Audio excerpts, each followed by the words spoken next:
You're listening to Civic Media. You can tune into any of our live shows on any radio station across the state with the Civic Media app. Find us in your phone's app store and listen anytime, anywhere. From Washington to Hollywood and right back to Wisconsin. It's Nightlight with Pete Schwaba and Greg Bach. Connecting the dots on the stories shaping our world with smart takes, sharp humor, and plenty of personality. You know, I really expected more professional behavior from you. It's news and culture without the noise. Yeah, I'm on. Here's Pete Schwaba and Greg Bach. Dude. All right. Hey, welcome, everybody. I am Pete Schwaba, along with Greg Bach and Mr. Dom Lee, working the board in Madison. Greg, of course, is in Racine Radio Park. I will never get that wrong. I am in Christmas City, USA, here in Marinette, Wisconsin, on this gorgeous Wednesday night here on the Civic Media Network. It is great to have you. We hope to ease your transition from the day, the work day, the drive home, whatever, to a pleasant, blissful evening. I think we can do that, Greg. I can do that because the Brewers beat Tampa Bay this afternoon. Well, 8-2. 8-2. So they're 3-1. No, they're 5-1. They're 5-1. 5-1. That is a 5-1. They're 5-1, friends. You know, 5-1. It's funny. When I was younger, I used to follow every single game in the baseball season. I can't even get excited about it now until like mid-July.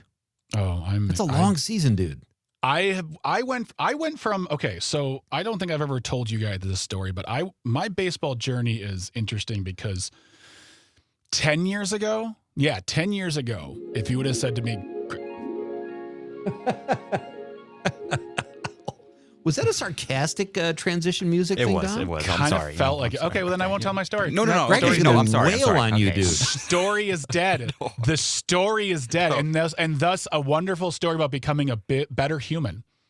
Oh, dead. please, come on. Done. Yep. Dom killed it. That was uncalled for. I'm sorry. Greg, Yep. please lay it on us. I like baseball. End of story. All right, there we go.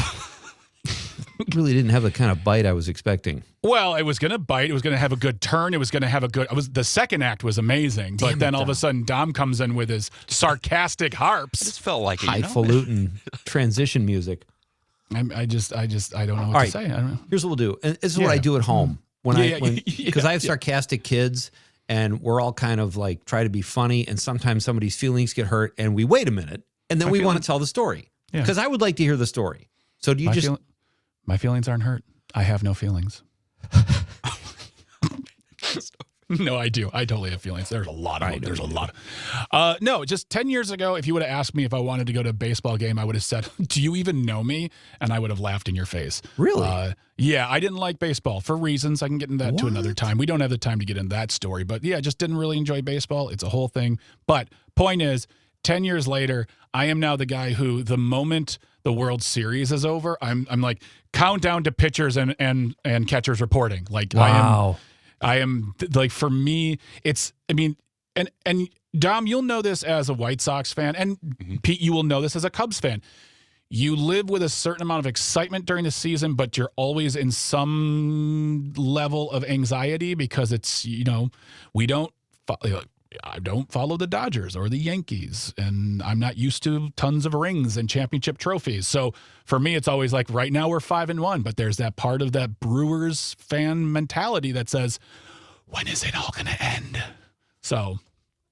Well, and the offseason brings hope. I get that. Look, I'm a Bears fan. We've been struggling for years. And the most exciting time of the year for me, sadly, was the combine, free agency, and the draft because it brought hope.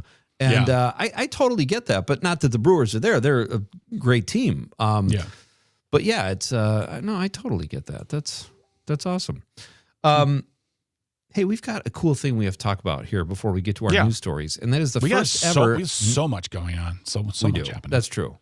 So let's do this, and then we'll talk about our guests. Our first ever Nightlight Movie Club, ladies and gentlemen. We're very excited about this. It is happening tomorrow in the 6 o'clock hour. Yes, and we will be talking our movie this week, and we're telling you this ahead of time, hoping that you all will take part in this and be part of the conversation. Tomorrow you can call in, or text in the movie this week, our first ever nightclub movie night movie club night is, speaking of baseball, The Sandlot. And that's a great one. Mm-hmm. Yeah. It's a great So movie. we're all going to watch it. Dom, Greg, myself, I've seen it 20 times. I'm halfway through a rewatch though, and we encourage everybody listening, watch The Sandlot, share your thoughts tomorrow. We'll explain more about it tomorrow, but that's this week's movie, and we're going to do this moving forward. It'll be fun. Yep. It will also include a popcorn pick. There will be a popcorn pick in there. It's Thursday is going to kind of be like movie night in that second hour. That's what we're going to try to do with Movie Club. And so we'll have more information as we go. This is tomorrow is like a tester, but we want you in on the ground level with us. So if you can, The Sandlot, if you have it on the DVD or the VHS or maybe even on a beta cassette, I don't know. Who knows? On a Tubi. On a Tubi.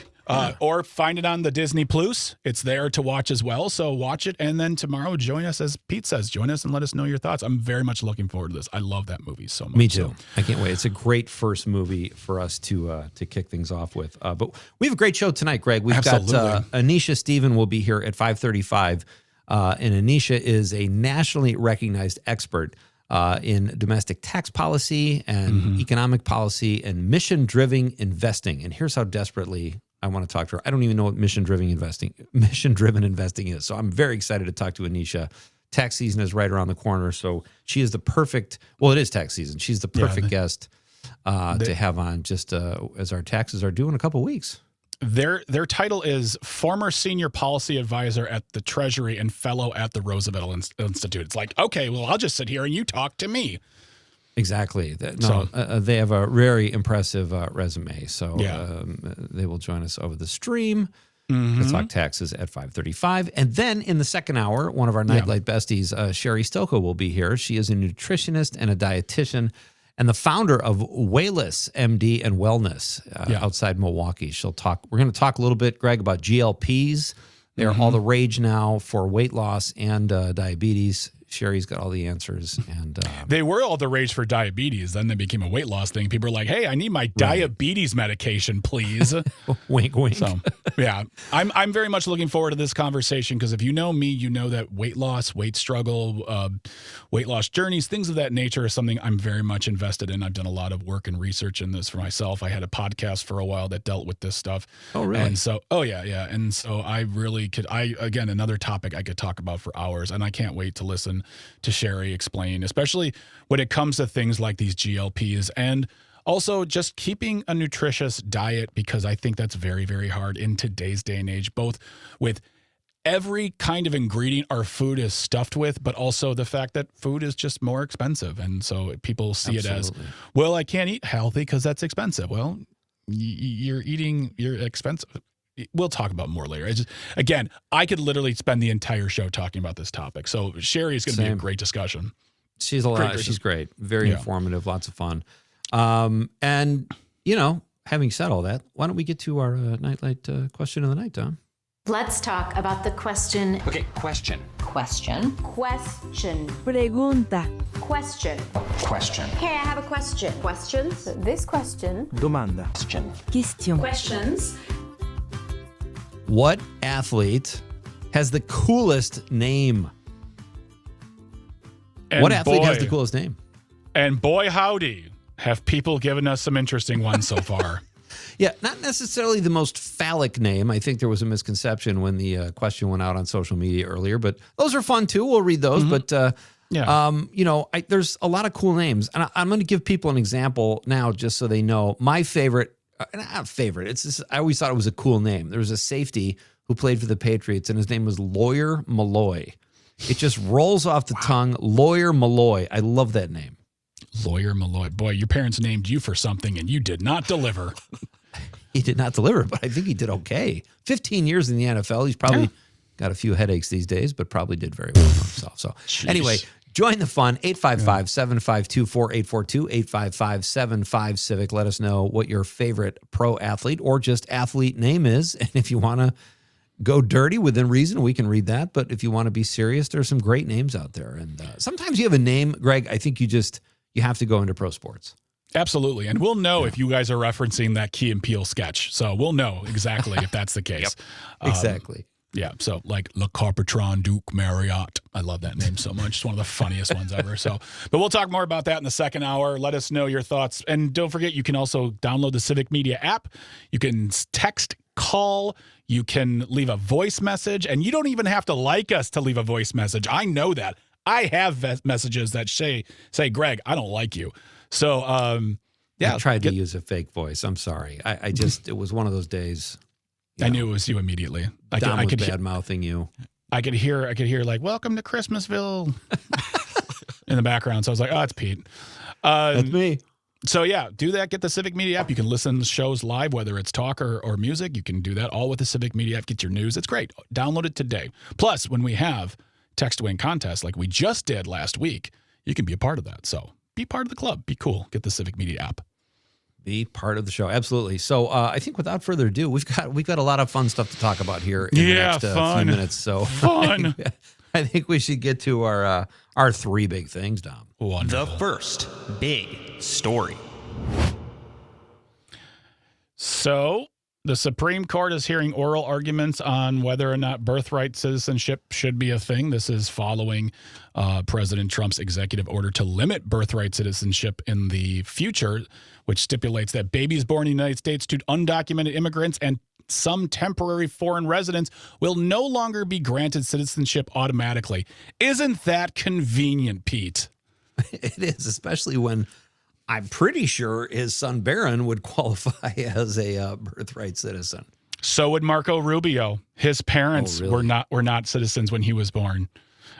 This would affect, but the thing is, it says future that limits birthright citizenship in the future, stipulates that babies born in the United States, the undocumented immigrants, and some temporary, they'll have a ton of workarounds and don't worry about you, you're fine. Last time I checked, hold on, let me see here. That stipulation is, he's going to the legal pad. Yep. Part of the Constitution. So, oh, and here's the interesting thing too, is that the president was there for oral arguments, which is something you don't generally see. Was that the first time ever? I thought I read that. Well, I think it was the first time he ever went. I don't know about other presidents, but it's the first time he ever went. And he was met with a lot of boos because he is not liked, especially on things like this. There was a whole host of people outside protesting this hearing. And this is, honestly, this is one of this season, and it's weird you say that, but it's the season for the Supreme Court is full of a lot of important decisions. And this is one of them. This is about reworking the Constitution just so they can have their way with immigrants and voting, and it's all part of Project 2025, which we talked about for a long time. Great point. And according to CNN, anyway, it is this is the first time a sitting president sat in on arguments at the Supreme Court. So there you go. Do you think all of a sudden they were like, and here in today's courtroom, and you just heard, oh, someone wake up Don, he's asleep again.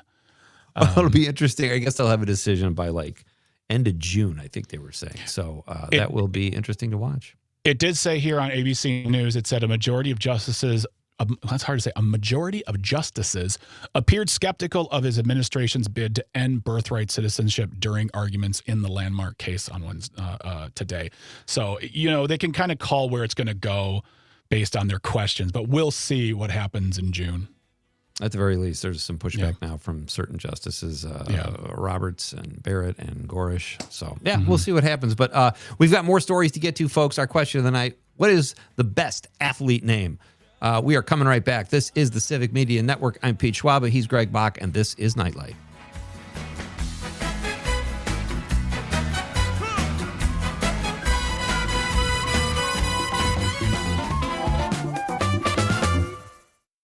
You're listening to Civic Media. Stay up to date on the latest news and information for your local community and Wisconsin by signing up for our free email newsletter. Visit civicmedia.us/email to get started.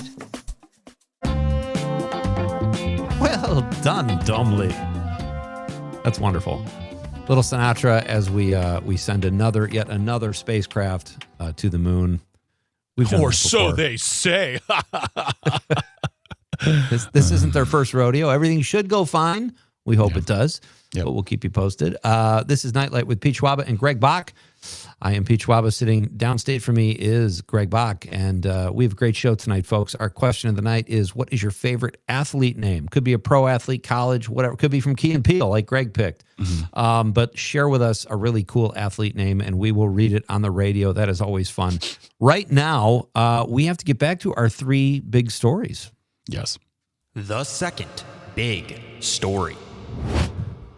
This one is pretty amazing. Oh, go ahead, Greg. No, I was going to say, you it go is. for it. Like you brought this up to me. Go ahead. This is amazing. I don't love it because it usually involves murder and it's very grim, but a cold case story always fascinates me. And Kenosha police, according to the Milwaukee Journal Sentinel, made an arrest in an unsolved murder case from 1977. 68-year-old James Fowler was arrested in Tennessee for the alleged murder of Ralph Gianoli. They do have DNA, so I guess it's alleged still. There's not, well, that's pretty conclusive, but we'll see what happens. But 1977, he's 68 now, Greg. That means he was roughly 18 at the time of the murder. And at the time of the murder, Gianoli, I believe, was like 48.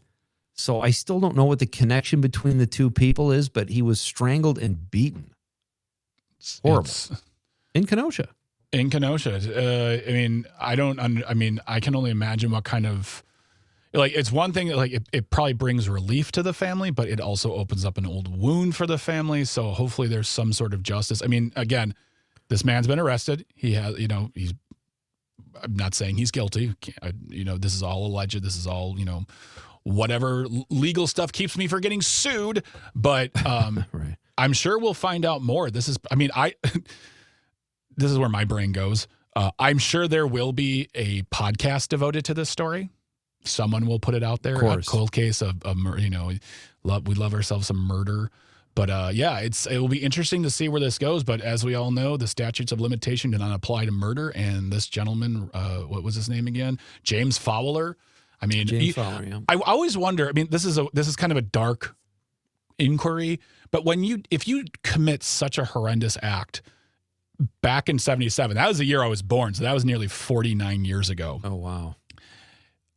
Is there any point in your life where you let go and you're like, I'm just living my life? Or do you always have like a portion of your insides? It's like, I might get caught today. I might get caught today. Today might be the day. You can't live perfectly joyous because that always hangs over your head.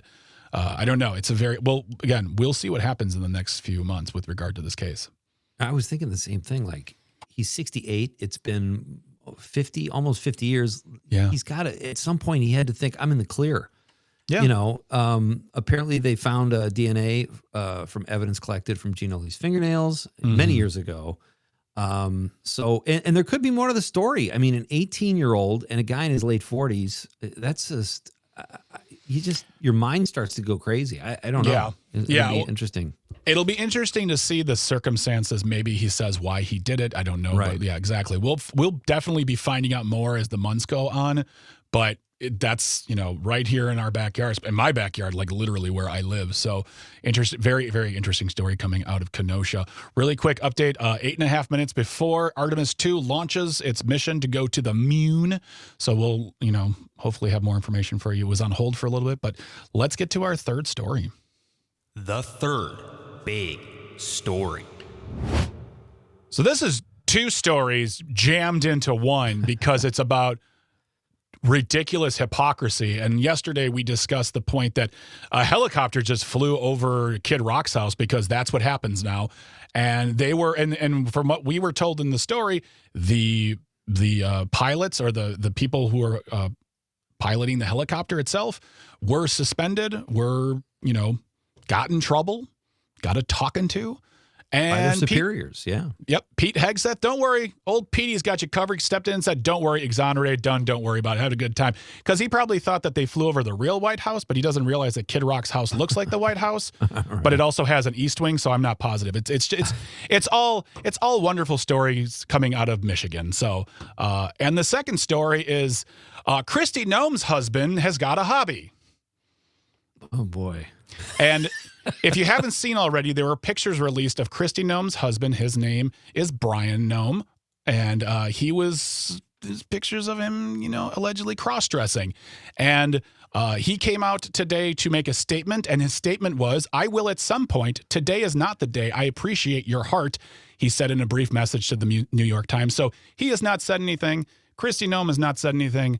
We don't know what's going on. All we have are the pictures and the blaring hypocrisy. So eat that up for dinner, folks. Love it. It's family values. Here's the thing. Yeah. I don't like labels. I don't like the term cross-dressing. He was dressing. He happened to be dressing over a couple huge balloons he put under his shirt and wore pink panties. But that, whatever. The guy's got his quirks. We've all been to fetish websites, right, Tom?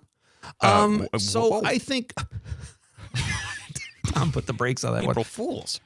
Again, I don't care what the guy does. I really don't. But it's like you said, Greg, it's the hypocrisy. It's the, the left doesn't have family values and all that nonsense they've been spewing for years. So that's my issue with drag this. queens, Pete. The drag queens. Exactly. So, and then with Hegseth too, it's like showing no respect for your the army, really, because they're the ones. Let them police themselves. These guys went off book or went off course and did something they shouldn't have. Okay, let them get their repercussions and move on. But to make a big scene about how you're stepping in because it's Kid Rock, that's another bit of hypocrisy too, Greg. They hate celebrities, a lot of them in the White House, but that's their celebrity, so it's okay. Exactly. It's hard to run a business when the guy who's like the major guy in charge says, "Don't worry, I've got you covered," and then there are no rules because they can simply go, "I'll just go talk to Uncle Pete. He'll make it all better because you don't. What do you? You're just a general. What does it matter from you?" So, I mean, absolutely. It's another story for the pile for all that hypocrisy, but we'll talk more about that in the future. Pete, what do we have coming up in a moment? Anisha Stevens is next, folks, a nationally recognized expert in domestic economic policy and taxes. We're coming right back. It's Nightlight with Pete and Greg. Welcome back to Nightlight with Pete Schwaba and Greg Bach here on the Civic Media Network. If you want to be part of the conversation, 855-752-4842, 855-75-CIVIC. Leave a comment on the live stream. We are currently streaming on Facebook, YouTube, and the platform we still call Twitter. Coming up in the second hour, we'll be talking with Sherry Stoka. She's returning friend of the show. She's owner and founder of Weightless MD to talk about GLPs, GLPs 1s and 2s, as well as just, keeping a nutritious diet, keeping healthy, especially as the springtime approaches. But we talk about that. And then wrapping everything up with the nightcap. Plus, if you want to tell us about who is the athlete you think has the coolest name, you can text that in via the Civic Media app or just by your phone. Love to hear from you on that. We'll talk more about that in the second hour as well. But let us bring on our first guest. They are a former senior policy advisor at the Treasury and a fellow at the Roosevelt Institute. Please welcome to the show, Anisha Stephen, here to the program. Good evening, Anisha. How are you tonight? Good. Thank you so much for having me. Excellent. Thank you so much for being here. And we are officially, this is the time where people are starting to panic. It is April 1. They have a few more days left before the tax deadline. And I'm just going to be super blunt because I want your expertise opinion.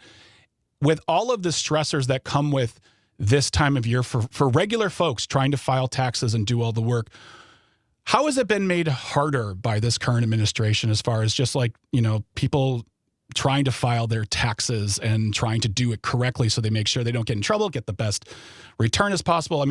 It was never easy to begin with, but it feels like it's even harder now. It's definitely a lot harder this year. As you said, we are sort of towards the end of filing season. It started earlier this year. We are expecting that 164 million Americans will file this year. But there was a Inspector General report that came out right before the filing season started that showed just how painfully unprepared the IRS is for everything that's going to be happening over certainly the next few weeks, but also probably for the rest of the year. A really quick peek, if I can follow up. It's one thing, when I think of being unprepared, I can think of myself being unprepared, waiting until the last minute, getting my paperwork, all that stuff. When you say the IRS is unprepared, what do you mean by that? Because to me, that makes me even more nervous for my filings not getting received or whatnot. But how are they not prepared? So since a year ago, the IRS is down 30% of its staff. Those staff are responsible for customer service, for filing or receiving and processing returns, sort of providing advice and guidance to the public. Without 30% of their staff, the IRS is severely under-resourced. Specifically in the tax return processing unit, they have only fulfilled 2% of their hiring. So they're down 98% of the people that they usually bring on for tax return processing. And they've also just, because of the lack of staff capacity, they don't have folks on the phone to be able to answer the questions of the American people. The IRS is an agency whose real purpose is to serve the American public, right? This is the time, tax season. Almost every American interacts with the IRS, and not being able to fulfill on the promise and sort of the mission of that agency is really, really tough for so many people. Taxes are really important, not just for the sort of health of our economy and our fiscal apparatus, but I always say that people in this country often live paycheck to paycheck, but they also actually live refund to refund. Many people are expecting sort of this one-time infusion from the IRS to, pay outstanding credit card bills or, pay upcoming rent or mortgages. So having delays or not being able to get someone on the phone, it's going to be pretty hard for a lot of people. That's really interesting, Anisha. So given that the IRS might be dysfunctional at the moment, would you advise, a lot of people have money taken out of their paycheck. Some people set money aside quarterly. What is the best way to pay? It seems like it would be better to put money away quarterly and pay when you're ready to pay, as opposed to waiting for that refund if you need it. Am I wrong about that? Well, they're all sort of specific to each person's specific circumstances. I can't give tax advice, but what I can say is specifically for this filing season, if you have the ability to electronically file, you should. The IRS has a significant paper backlog right now. So if you're going to be filing through paper, expect your return to be delayed and also your refund likely to be delayed. One of the big things that the IRS did this year and didn't really tell anybody about was that they are no longer issuing paper checks. So if you are an older person, if you are one of the millions of Americans who don't have a bank account, if you live in a rural community, there are many, many, many Americans who don't have direct deposit information that they can put onto their returns.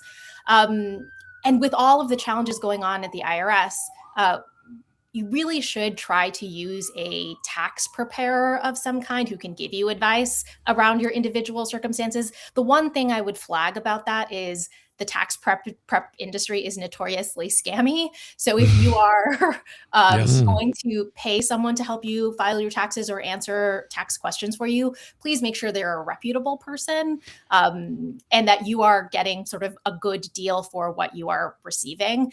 I hear a lot about people getting social media ads for, like, if you're a single parent and you need the biggest refund, someone will be able to give that to you. That is usually a scam. Make sure that you are working with a reputable provider. And I, a really quick story from a couple of years ago. We went to a provider for ours, and she was recommended, and she was nice. And we're used to filing in two separate states because my wife works in Chicago. And when I said, "Oh, you didn't file in Illinois," she just goes, "You don't need to do that," and winked at me. And I said, "This isn't good." So it's not even like online scams. You got to really do your research, and we had to go back and amend some things. It was really odd, but for folks out there who don't have direct deposit, might not have a bank account, or don't have the deep knowledge of how to do those types of things, what are they going to do? Will that money just sit there waiting for them, or are they going to, what is their pathway to, all right, you got to open up a bank account now? How did they approach this? So there was a recent congressional hearing where we sort of heard about this for the first time, that close to 1 million Americans have already filed their taxes and not included their bank account information because either they didn't know that they needed to or they don't have a bank account. The response from the IRS has been to send a letter to those households to say that you can create an online account and include your information that way to update the IRS. Again, this is going to present a lot of challenges to many of those communities that don't have consistent internet access, folks who were not able to do online banking to begin with. I think there will be an option to get a paper check once you go through a number of hoops with the IRS, but it is not easy. And again, it's sort of an attack on the most under-resourced in our communities to be able to get these refunds without the paper check. Anisha, in a recent interview, you said that the IRS is sharing our information with ICE. What's the plan there? Are they going after undocumented people that way, or do they want everybody's information? You also said recently that you made a mention of like that undocumented immigrants pay over $3 billion in taxes, and they're not documented, and they don't get some of the public services. Why is the IRS sharing our information with ICE? So thankfully, the IRS has been told to hold off on sharing more information with ICE, according to a recent lawsuit. But starting last year, there was sort of an unprecedented agreement between Homeland Security and the IRS for information about undocumented people. I think the really big sort of challenging part of this is not just that they're sharing information that is private and there are strict privacy laws. It's that we are compelled to pay our taxes, certainly by law, but we have a lot of faith in the IRS that this is a government agency that is apolitical, right? Like it is a compulsory act that we all go through. If you think about the IRS, that database of information is the most powerful database in the entire country. It has all of your income information. It has your partner's income information, who your kids are, who pays you, how you get paid. Everything about you is sort of documented at the IRS. And for it to be used for something that's not about the pure purposes of tax administration is definitely illegal, but also just reduces the faith in government to deliver what a government is supposed to do to serve the people. Undocumented immigrants do pay a significant amount in federal, state, and local taxes. I think at the federal level, the most recent number was about $66 billion. And you're right, they don't get very much in return for paying that. And again, it goes back to the sort of social contract that we have between people and the government. We're told, and we tell undocumented folks to pay their taxes because it will help them be part of our communities, be part of our society, potential pathways to citizenship. And then to weaponize that against them, it's pretty devastating for many people. And there is a recent report from a more conservative think tank that actually said the payments of undocumented immigrants have kept the American economy going for decades, right? They're a big contributor to not just our like overall economy, but our fiscal health and our tax contributions. It's almost like, Anisha, and I'm not an expert, they're doing it the right way. I don't know. That's just me. That's what they were always told to do. But Anisha Stevens is our guest right now. They are a senior policy advisor at the U.S. Treasury, as well as a fellow right now at the Roosevelt Institute, talking about tax season and the changes, especially at the IRS. I mean, a year and a half ago, the IRS was going after major cases where people were either underpaying or not paying their taxes, taking in over $100 million. I mean, I don't know the exact number, but like they were on the case to get this money from folks who had been stashing money, not paying, and they had gotten so much money. And then as soon as this administration came in, that seemed to just stop almost immediately. Yes. I mean, I think that's right. I obviously worked in the previous federal administration, the Biden-Harris administration, and we spent a lot of time and effort to make sure that the wealthiest and those who are sort of evading their taxes are paying their fair share. Again, this is our societal contract, people and their government. Everybody should contribute to the fiscal health of our country. And it's unfair that there are many people who choose not to. Yeah. And so there was, hundreds of billions of dollars that was dedicated to the IRS that was reduced over time, but really to increase capacity to go after enforcement of tax evaders. And it was quite successful. Last year and the previous years were probably the most successful tax filing seasons that have happened in recent memory, according to the taxpayer advocate. And in 1 year, the Trump administration has taken all of that apart. I think specifically those folks in the offices that have been reduced are those who sort of go after wealthy folks or folks who are not paying their fair share of taxes. And then there were a lot of this sort of enforcement agents that were also sent to the border to help with Department of Homeland Security. I just looked it up just to make sure, and according to the U.S. Treasury website itself, it said $1.3 billion in unpaid taxes were collected as of September of 2024. And they tried to spin the narrative of like they're going after the truck drivers and the barbers and the waiters and waitresses, when really they were going after, as you said, the folks who are the richest of the rich because they owe their fair share. So they were doing a good job. But that has all since ended. We're going to keep the conversation going at the other side of the break with Anisha Stephen here. They are a former senior policy advisor and at the U.S. Treasury and a fellow at the Roosevelt Institute. If you have any questions, feel free to call or text 855-752-4842, 855-75-CIVIC. Leave a comment on the live stream. Be part of the conversation. But we come right back. You are watching or listening to Nightlight with Pete Schwaba and Greg Bach here on the Civic Media Network. Stay tuned and stay close. You're listening to Civic Media. Find the latest news, information, and archives of all your favorite shows on the Civic Media website, civicmedia.us. Welcome back to Nightlight with Pete Schwaba and Greg Bach here on the Civic Media Network. You can always get in touch with us. Call or text. The number is the same, 855-752-4842, 855-75-CIVIC. Leave a comment on that live stream. We are currently streaming on Facebook, YouTube, and the platform we still call Twitter. That's the word. Words are tough. We are speaking with Anisha Stephen, who is a former senior policy advisor at the U.S. Treasury and a fellow at the Roosevelt Institute. We are talking about taxes, tax season, the IRS, and everything therein. And something that, is, I think that I want to bring up really quick, you spoke about earlier, was the fact that with these new rules that don't allow for people to get paper checks, at least right away, that these new burdens will fall disproportionately on as what's unbanked households. Essentially, that affects a lot of black and brown folks.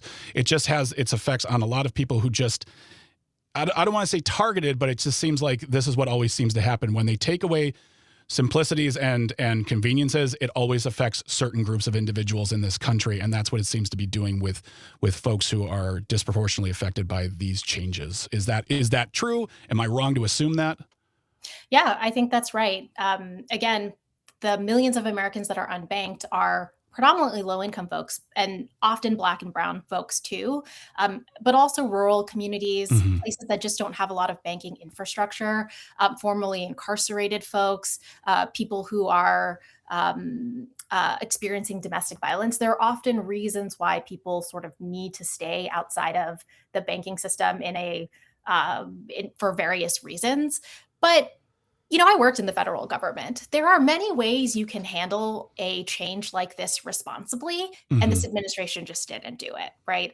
Yeah. The IRS serves the entire American people. And in order to do that, you have to take into account that there are some people who, for decades have been getting paper checks and now aren't going to be able to. There are many options that they could have pursued to make sure that people get the money that they're owed. But I think probably because of the lack of capacity at the IRS and probably some other political reasons, they decided that they didn't want to actually be responsible. Yeah. Anisha, I might be in the minority here, but I always felt like there were years I had to pay more taxes than others. I almost kind of felt patriotic. I love knowing that it was going to firefighters and librarians and teachers. Maybe I'm in the minority there. I don't know how we reframe this to say, and nobody wants to pay more than they should, but they should at least pay their fair share. Having said that, we got a texter on the text line, Mark from Prairie du Sac, who says, I'm sorry, I lost the text there. It was actually Andrew from Maine. He says, speaking of reputable tax assistance, is there a specific certification us normals should look for? There are so many types of different tax preparation providers, whether you use one of the big online services or just a regular accountant. I think it's better, rather than take my advice on specific licenses or whatever to get, to really sort of look in your community and see who has done well for other folks too. Again, you want to make sure that someone is understanding your specific situation. Tax is very complicated, and you want someone to understand the ins and outs of what you're going through, and able to answer all of your questions, and also be able to talk to the IRS on your behalf if needed. One of the things that happened over the past year that I think a lot of people are not sort of focused on is, the Republican Congress passed the One Big Beautiful Bill. So we're also in a new complicated tax law season. So people for the first time are looking at, taxes on overtime, which actually ended up being much more complicated than was promised during the drafting of the bill and so on. So again, all Americans should be able to take advantage of all the benefits that the tax system provides to them, but it's very complicated to do alone. It feels like to me it's going to be a lot like 2017, 2018, where it's like it felt like, oh, I'm getting a little bit more, and then all of a sudden I'm paying a lot more. I mean, I have been paying to the federal government for I don't even know how many more years now, and it just feels like it all came because of from the first term, and now this seems like it's going to be even worse, and they're not prepared, as you said, to deal with the bill they passed, and the IRS isn't equipped to handle maybe this year. This is just your personal opinion. I'm not asking for like any sort of official statement, but do you think because with all this, we might see they might say something effective, you have until the end of April because it might just be so overwhelming for the IRS itself. They might even just extend it for Americans because they themselves need the time. I don't know if they would extend it for Americans. I just think the processing time and refund times will be longer. And, it's not easy to deal with the IRS on like a good year, right? Paying taxes is challenging. There's always a delay for many Americans, but I think this year will be, again, unprecedented. I think the bigger question is sort of how long this goes on for. So this is one tax season where we're seeing all these hiccups and bumps in the road. It's very hard to recruit people to the IRS now after all of the attacks on federal workers that went on over the last year. I think it's going to be, again, this is just the first year of this tax season being bumpy, and we're likely going to experience it in the future as well. I don't know if we can squeeze in a very fast call here for Anisha, but Mark from Prairie du Sac is on the line. Can we take that quickly, Dom? Very quickly. He's got you got to say what you need to say, Mark, in like 20 seconds. You got 20 seconds, then we need a quick answer from Anisha. But go ahead, Mark. It really pays to have extra employees working for any Department of Revenue. I know in the state of Wisconsin, it brings in a lot of dollars having those extra employees working actually policing those returns that they need to police. And it would have been easier just for the tax code, just to boost up the exemption up to like the Patriots millionaires doing up to $45,000, $50,000 and leave it there. That income is exempt, and then everybody gets the same tax cut, and the rich have to pay there rather than all these complicated rules on overtime and tips. Okay, thank you so much for. It was a statement. It was a thought. That's all you wanted to share. Yeah. There you go. Thank you so much, Mark, for calling. We appreciate you. And Anisha Stephen, thank you so much for being here this evening. Anisha is a former, of course. Please come back. Make this all make sense to us. They are a former senior policy advisor at the U.S. Treasury and a fellow at the Roosevelt Institute. Thank you so much again for being our guest. Have a wonderful, wonderful night. Thanks, Anisha. All right, when we come back, we'll be talking about the question of the night here on Nightlight with Pete Schwaba and Greg Bach on the Civic Media Network. Stay tuned. Stay close. The national news cycle never stops, but it can be hard to find news about your local community. Civic Media is dedicated to providing quality local and state news coverage across Wisconsin. With the Civic Media app, you can get notifications about local stories that matter to you and your community. Find the free Civic Media app in your phone's app store and choose notifications from the menu to tell us what kind of news you want to hear about.